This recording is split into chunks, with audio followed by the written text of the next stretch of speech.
See how we can use features to enforce a restriction other than that is evident in a CFG. So if you see the CFG production, it means a noun phrase is composed of an article followed by a noun. So as per the CFG production, both S1 and S2 are valid. Why? Because there is an article followed by a noun. But in both the cases, but we know that in case of S2, it is not proper English. So how will we enforce the intricate grammatical details of English into such CFGs? Okay, so for that we can use a restriction based on the number feature of the constituents of a CFG production. So what is number feature? Number feature actually stands for whether the constituent represents a singular or plural form.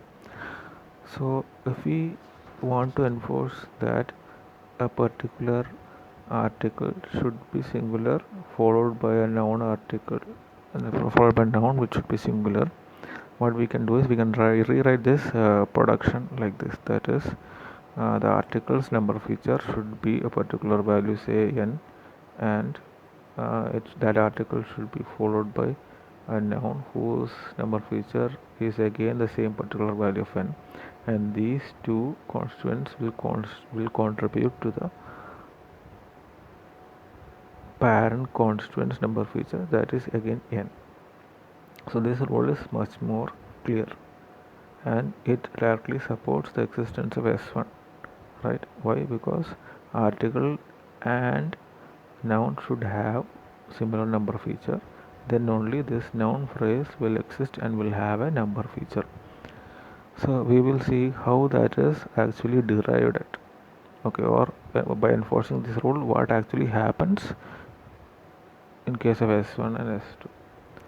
So if you see the case of S1, we will see what happens.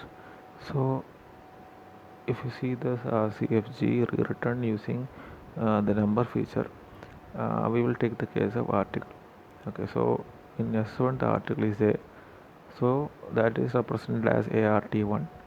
Its category is ART, and the text of the article in S1 is A. So the root feature, as we discussed earlier, will be A. Then A is singular, so it is a singular form, and its number feature is S. So in case of ART1, root feature value is A and number feature value is S. Now we will take the case of the noun part in S1 whose label is man. So N1, we will use N1 to represent the noun part of S1. So N1's root feature value will be man. Then man is singular, so its number feature value will be S. So we will substitute ART1 and N1 in this production. So what we will have is the number feature value for ART is S, the number feature value for N is also S.